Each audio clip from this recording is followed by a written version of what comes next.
Hello, today we will learn about the context-text connection. We like to begin explaining the context-text connection with a proposition. All meaning is situated in a context of situation and in a context of culture. Take the utterance number 1. Just put it beside those other ones. The meaning remains obscure until we know that it was said to remove police who had just logged in another carton of household goods during moving one of us to Brisbane. Knowing the context of situation makes the utterance intelligible. Next, it is a context of culture determine what we can mean through being who we are, doing what we do, saying what we say. This applies to all of us. Suppose like one of us, you grow up in a Midwestern United States, the eldest daughter in a large farming family. Being the eldest daughter in the circumstance automatically casts one in the role of Mama Little Helper. That's who you are in the family. This turn largely determines what you do within the family and what you say. Protesting that you don't want to do the ironing or that the baby is smelly part isn't allowed. Next, it is about the context of situation. Can be specified through use of the register variable like field, tenor, and mode. Field refers to what is going on, including activity and object focus. And then tenor, it is the social relationship between those who taking part, like status of power, affect, and contact.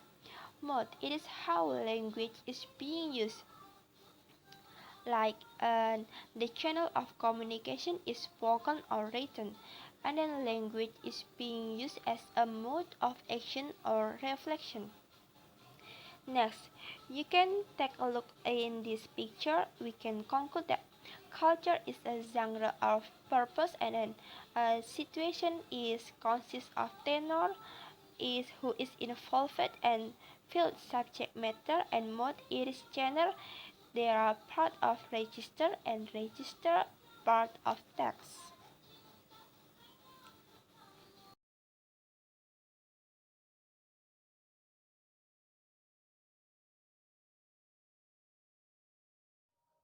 Ideational meanings. Ideational meanings is a meaning about phenomena, about things and goings on, and about circumstances surrounding the happenings and doings.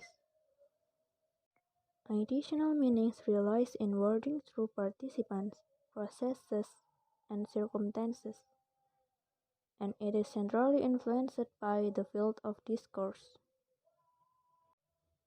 Here are the examples. Polar bears eat fish, and polar bears are good hunters. Polar bears in past sentence is participant, but in the first sentence, polar bears is actor, while in the second sentence, it is carrier. It is the process. It is material process, while are is attributive process.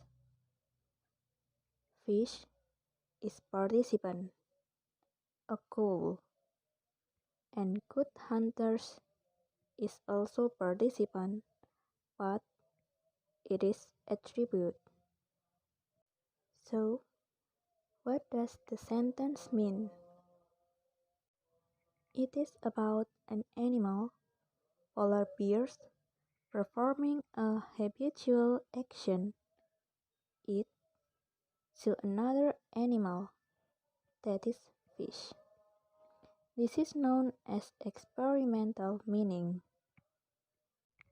Additional meaning represents our experience of the world as well as thoughts and feelings.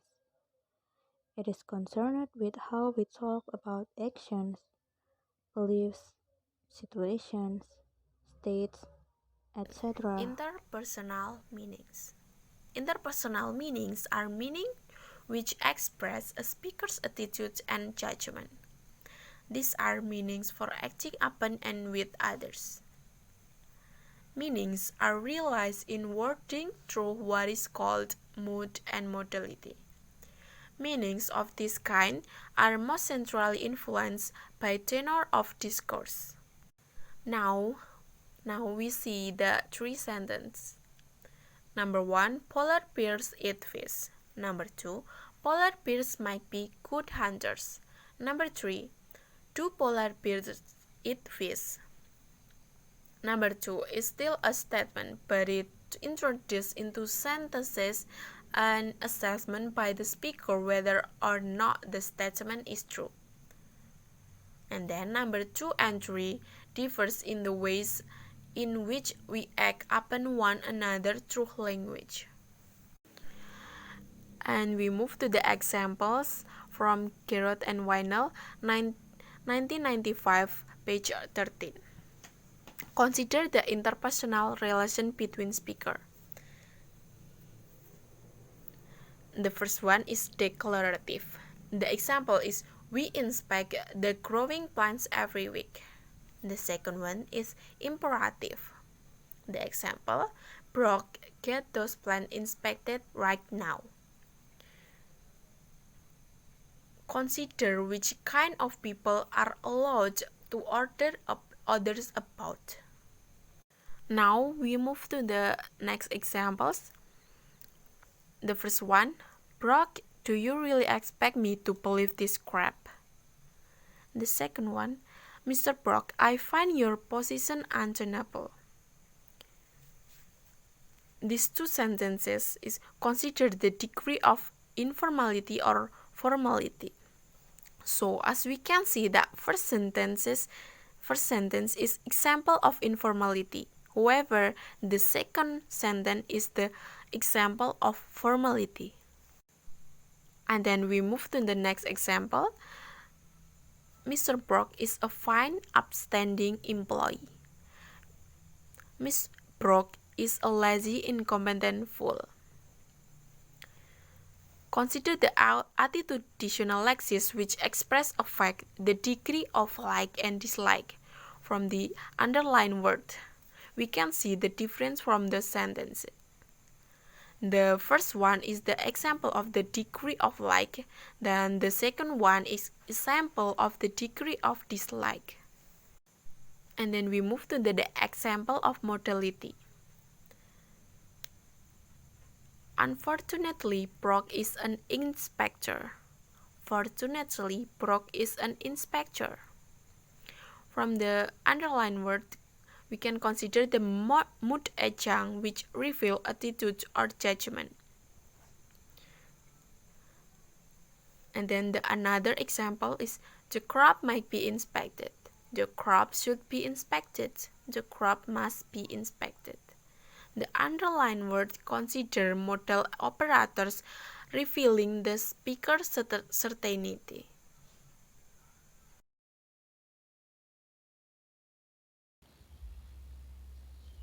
Okay, the next part is about textual meanings. Textual is about relation. So, what is textual meanings? And I have 5 points to explain to you what is the use of textual meanings. The first one is to express the relation of language to its environment, including what has been spoken and written before. 2. Realize true patterns of depth and cohesion. 3. More centrally influenced by mode of discourse. 4. Has to do with the ways in which a stretch of language is organized in relation to its context. And the last but not least is important in the creation of coherence in spoken and written text. And then the next slide is I have one example, one sentence to explain to you what is textual meaning in the sentence. This is your phone bill and you have that to go to the post office to pay it by next Monday. That's what this box tells you, or they'll cut your phone off. So the textual meaning is all phone bills must be paid by the date shown or service will be discontinued. And the linguistic differences between the following spoken and written text I have spoken before relate primarily to differences in thematic choices and patterns of cohesion. That's all, and the next slide will be presented by my friend.